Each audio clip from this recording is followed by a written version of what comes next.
Assalamualaikum warahmatullahi wabarakatuh. Rio Hotspot Lover, selamat datang kembali di Rio Hotspot Channel. Kemarin kita udah bahas ya tim wilayah barat Liga Indonesia 94-95. Sebelum kita bahas wilayah timur, kami mau disclaimer dulu. Buat yang nggak suka dengan konten ini, yang nggak usah protes, skip aja ya. Tujuan kami ngebahas ini cuma buat ngasih info aja, karena kan nggak semua orang saat ini yang hobi bola itu tahu info soal tim-tim Liga 1 atau Liga Indonesia 94-95. Jadi buat yang suka aja ya. Di wilayah timur ini pun ada beberapa klub yang mungkin saja asing di telinga kita. Dan kemana tim-tim ini sekarang ya? Nah, sekarang kita akan simak nih. Kalau ada yang kurang tepat dari apa yang kami sampaikan, kami mohon maaf ya, sebab keterbatasan informasi yang kami dapetin. Yang pertama ada Petrokimia Putra. Ini juara wilayah timur ya. Sekarang ini menjadi Gresik United ya. Yang kedua, Pupuk Kaltim. Tim ini memang berasal dari Kalimantan, tapi tim ini bukan Borneo FC lo ya. Tapi tim ini saat ini main di Liga 3 bernama Bontang FC. Yang ketiga, Asyabab SGS. Tim ini sebenarnya asal Surabaya, tepatnya di wilayah Ampel. Tim ini tuh tim tua sebenarnya, tim tua tanah air ya. Tim ini lahir di tahun 1930. Terakhir kali tim ini tuh ikut Liga Indonesia di tahun 1997 sebelum akhirnya krisis ekonomi dan bergabung dengan Persebaya. Tim ini sekarang namanya dipakai sebagai Akademi Persebaya ya. Yang keempat, Gelora Dewata. Udah tahu dong tim ini berasal dari mana? Tim ini berasal dari Bali, tapi bukan Bali United lo ya. Tim ini memang masih ada sampai sekarang dan masih eksis juga. Sekarang tim ini main di Liga 2, tapi bukan di Bali, melainkan di daerah Jawa Timur. Ya, tim ini sekarang bernama Deltras FC. Yang kelima, Arema Malang. Udah kenal dong, tapi bukan Arema FC lu ya. Tapi yang ini tuh sekarang main di Liga 3. Disebutnya sekarang adalah Arema Indonesia. Yang keenam, Mitra Surabaya. Ini pun bukan Persebaya lu ya. Saat ini tim ini masih ada di Liga 3. Terakhir kali tim ini tuh main untuk Liga Indonesia Utama itu di tahun 1999-2000 ya.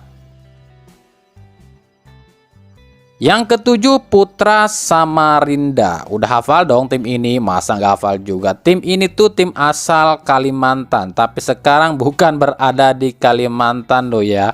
Tim ini sekarang berada di Bali dengan nama Bali United.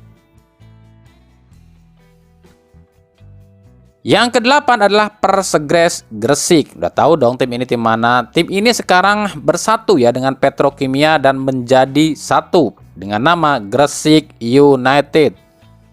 Jadi untuk wilayah timur 94-95 ini ada beberapa tim memang yang agak asing di telinga kita. Tapi dengan catatan ya, hampir semua tim di wilayah timur ini masih bertahan sampai sekarang ya. Meskipun sudah berubah nama ya. Cuma ada satu tim aja yang bubar permanen, yakni Asyabab yang bergabung dengan Persebaya. Sisanya ya sama semua seperti PSIR Rembang, sekarang kan masih main di Liga 3. Terus juga kalau nanya itu PSM Ujung Pandang apa ya? Itu PSM Makassar, dulu namanya Ujung Pandang, sekarang PSM Makassar. Lalu untuk yang masih belum tahu atau belum kenal soal Persema, Persema ini beda loh dengan Arema. Persema ya Persema, Arema ya Arema. Dua tim ini masih ada, sama-sama di Liga 3. Itu semuanya yang dulu main di Liga Indonesia 94-95 ya.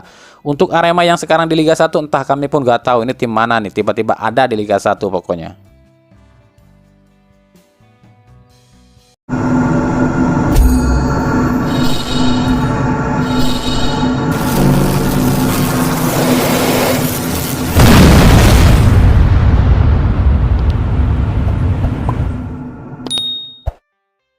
Piala Dunia 2026 itu digelar di 3 negara loh ya. Ini buat yang belum tahu aja loh ya. Yakni negara Kanada, Meksiko, dan Amerika Serikat. Saat ini sudah memasuki fase round 3 kualifikasi di semua benua. Yang artinya tersisa 2 round lagi, yakni round 3 dan round 4. Ya kalau nggak lolos di round 3 otomatis harus tempur di round 4. Kalau nggak lolos di round 4 ya wassalam alias tewas. Seperti timnas Indonesia yang saat ini akan masuk ke round 3. Nah, di round 3 ini seperti yang pernah kami bilang, Indonesia ini minimal ya harus finish di urutan kedua alias runner up. Kalau memang mau lolos otomatis ke putaran final Piala Dunia. Tapi kalau Indonesia cuma bisa finish di urutan ketiga atau 4, ya mau nggak mau harus tempur lagi di round 4.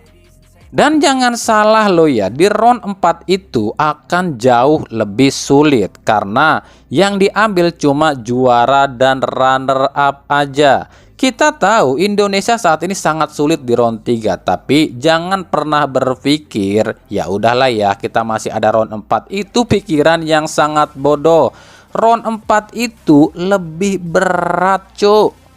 Bayangin aja 6 tim di round 4 itu kan harus baku hantam nih, sebab cuma 2 tim aja yang diambil. Ini kan membuka kecurangan di round 4 ini akan sangat gede nih, lebih gede nih. Sebab tim-tim di round 4 ini ya kuat-kuatan duit, sebab inilah jalan terakhir buat main di Piala Dunia.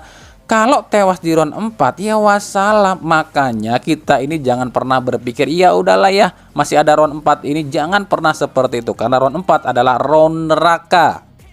Nah, Piala Dunia 2026 ini saat ini tengah ramai diperdebatkan nih. Ada yang mulai meragukan akan digelar di Amerika sebab setelah terjadinya kasus penembakan terhadap mantan Presiden Amerika Donald Trump saat kampanye ya. Para tim yang udah lolos ke Piala Dunia ini menjadi ragu nih apakah akan ikut main di Amerika atau enggak, sebab Amerika ini dianggapnya kurang banget soal keamanannya. Bukan soal keamanan aja, tapi juga kenyamanan dan kebersihan Amerika pun dianggap sangat buruk saat ini. Nah, kita akan tunggu seperti apa sih langkah FIFA, apakah akan tetap menunjuk Amerika sebagai salah satu tuan rumah dengan berbagai kekurangan yang dihadapi saat ini. Lalu bagaimana kondisi timnas Indonesia sendiri? Saat ini terjadi penurunan ya jumlah pemain diaspora yang ingin dinaturalisasi. Kalau tahun kemarin kan membludak banget ya, pemain-pemain diaspora atau keturunan itu pengen banget dinaturalisasi. Tapi saat ini justru berkurang. Orang atau pemain-pemain yang kemarin-kemarin ngotot ingin dinaturalisasi tiba-tiba mulai menjauhi dan mulai menutup ya dengan berbagai sebab. Yang pertama alasannya adalah mereka masih ingin bermain di negara asalnya atau mungkin di tempat kelahirannya kali ya. Jadi mereka ini masih berharap dipanggil timnas negaranya masing-masing. Kalau dia ini orang Belanda ya mereka ini masih berharap dipanggil oleh timnas Belanda. Yang kedua, para pemain diaspora ini ada ketakutan nggak dapat klub lagi kalau udah jadi WNI karena banyaknya kasus pemain-pemain yang udah dinaturalisasi atau udah diambil WNI itu kesulitan mendapat klub. Nah, makanya mereka berpikir ulang untuk dinaturalisasi. Yang ketiga, para pemain diaspora ini ketakutan dihujat seperti yang udah banyak dialami para pemain diaspora yang udah menjadi WNI ya. Mereka ini takut dihujat, baik dihujat oleh para netizen Indonesia maupun oleh para orang-orang yang ngakunya pengamat bola. Itulah mereka alasan kenapa sekarang jumlah pemain diaspora ini berkurang yang ingin dinaturalisasi ya, nggak seperti tahun kemarin yang banyak banget ya. Tapi ya udahlah ya, kita cari aja yang benar-benar cinta aja ya sama Indonesia. Buat apa mempertahankan orang yang nggak cinta? Cie, dalam amat bang. Ayo, yang lagi ngerasa ngacung tuh.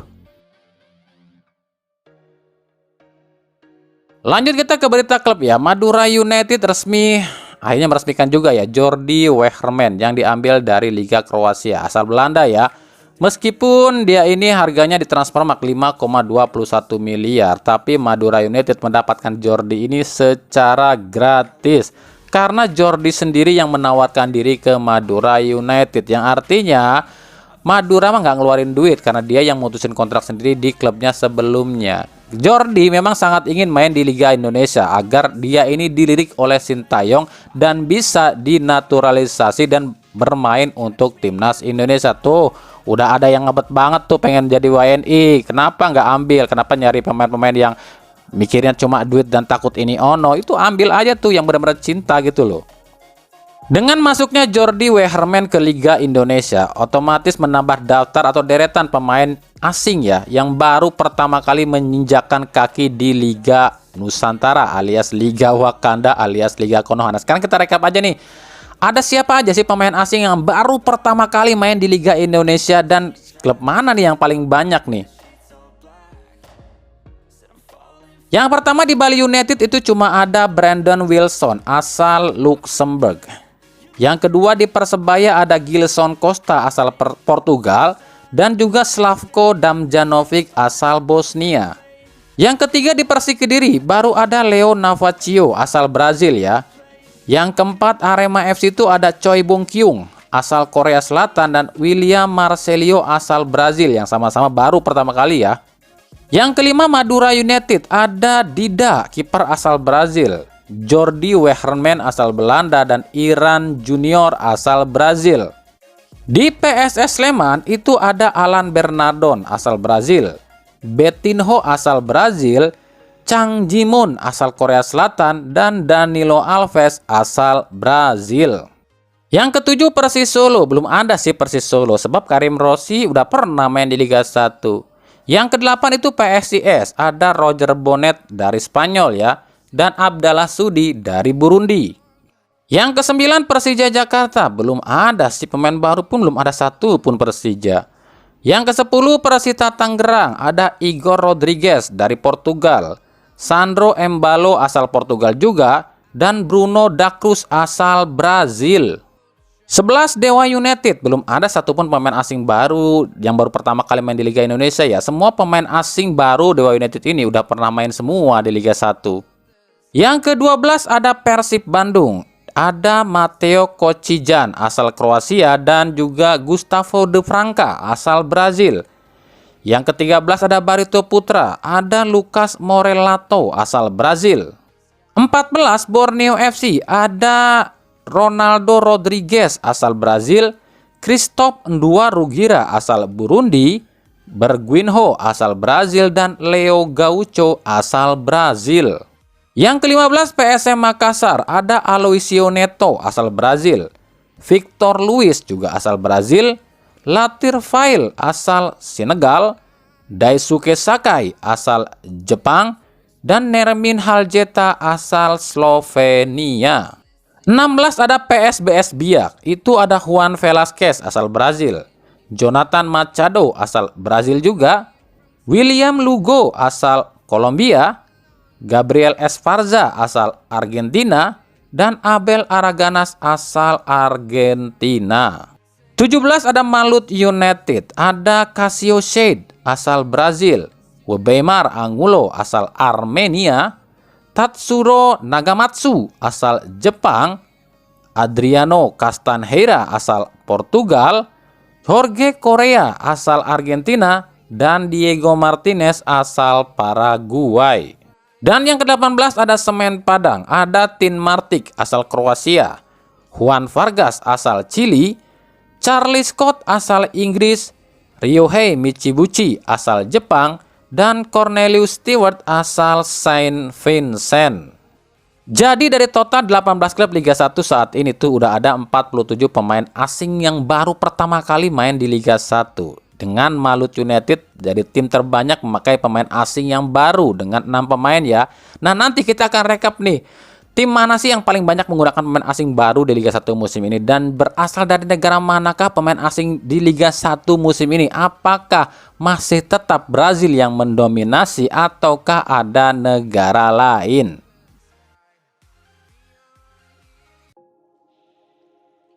Dari Persib Bandung, Dimas Derajat udah ikut latihan ya di Persib. BTW, Dimas ini tuh dikontrak cukup lama loh di Persib, sampai 2027 alias 3 tahun. Dimas di Persib ini kemungkinan akan menggunakan jersey nomor 9, peninggalan Ezra Walian yang resmi mengundurkan diri dan berlabuh ke Persik Kediri ya. Bicara soal nomor punggung, tentu ini berkaitan dengan yang namanya jersey. Saat ini Persib belum meluncurkan jersey buat musim ini ya. Katanya sih untuk Piala Presiden ini Persib akan pakai jersey pramusim. Jadi nantinya Persib ini punya 3 jersey utama, yakni jersey pramusim, jersey untuk Liga dan jersey untuk AFC. Buat kami itu bagus ya, tapi ada satu hal yang harus diingatkan pada Persib, yakni jersey training alias jersey latihan. Ini harus benar-benar diperhatikan nih sama Persib nih. Masih ingat dong kejadian di musim 2015 silam saat Persib itu main di AFC. Persib hampir aja didiskualifikasi lu ya, cuma gara-gara jersey latihan Persib itu tidak memenuhi standar AFC katanya. Jersey latihan Persib musim 2015 itu dianggapnya terlalu polos, terlalu simple, dan istilahnya tuh kaos ini tuh nggak banget lah buat AFC gitu. AFC waktu itu menganggap begini, di jersey latihan Persib itu terlalu mencolok adalah logo aparelnya yang terlalu gede, dan juga nggak ada motif yang spesial. Sebab di AFC ini, AFC menerapkan untuk jersey latihan pun ini yang agak berkelas katanya. Waktu itu jersey Persib latihan itu dianggapnya nggak berkelas lah. Makanya kemarin waktu pertama kali Persib latihan menggunakan jersey ini, kami agak sedikit protes. Itu banyak juga nih yang protes ke kami. Ngapain lu ngomentarin jersey latihan Persib, bilang jelekin? Bukan masalah jelek, sekarang udah ngerti dong. Persib itu main di AFC. AFC itu aturannya ketat. Jangankan buat jersey utama, jersey latihan pun kalau memang dianggapnya nggak sesuai oleh AFC, itu Persib bisa didis lu. Makanya kemarin kenapa kami komentarin atau koreksi atau kemana ya, kritik lah buat jersey latihan Persib musim ini. Ya meskipun jersey Persib latihannya musim ini tuh agak sedikit beda ya, ada corak-coraknya gitu ya, tapi kan kita nggak tahu juga nih penilaian dari AFC. AFC itu melihatnya mungkin agak lain dan lebih kali ya. Seperti apa sih jersey buat AFC itu? Nah mudah-mudahan aja ya Persib bisa memikirkan hal ini ya, punya jersey khusus buat AFC, termasuk juga buat trainingnya ya. Karena ya akan sangat disayangkan banget jika Persib harus didiskualifikasi cuma gara-gara jersey training. Nah musim 2015 itu Persib ketolong cuma gara-gara Persib akhirnya ya latihan itu pakai jersey tanding loh.